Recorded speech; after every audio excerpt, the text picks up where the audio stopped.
En todas estas rías, junto con esta, los datos que están dando es que se ha muerto el 95% del berberecho, que eso es una barbaridad. Y ya no es solo el problema de esta campaña, sino el problema de que va a costar mucho regenerar los bancos. O sea, que va a venir el año que viene y el otro, va a costar mucho regenerarlos, y entonces el problema económico tampoco es solo para nosotros, sino para todas las zonas que dependen del marisco. Dende a Marea criticase que no anuncio realizado pola Xunta só se nomea rías de Pontevedra, Arousa e Vigo, obviando a de Muros e Noia, cuxa campaña leva meses pechada. Nos parece incomprensible que se nombre a las rías de Pontevedra, Vigo y Arousa y no se nombre a esta ría cuando ya llevamos 2 meses que la campaña paró, que este año solo hemos podido trabajar 2 semanas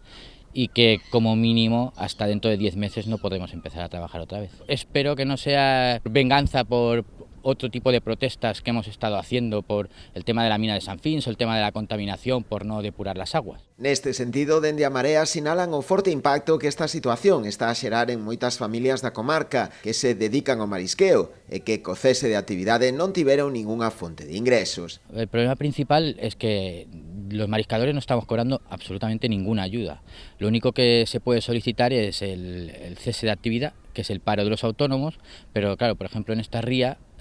solo se puede solicitar para 6 meses.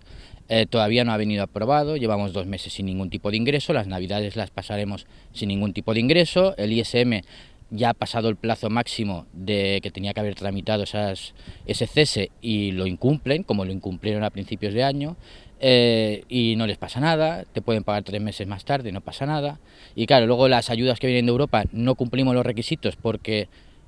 hemos trabajado demasiado poco, porque la situación está como está, o sea que nos encontramos con la situación de que no hay ni ayudas ni cese y que con esta ayuda que podría ayudarnos un poco a esta ría, ni siquiera nos incluyen.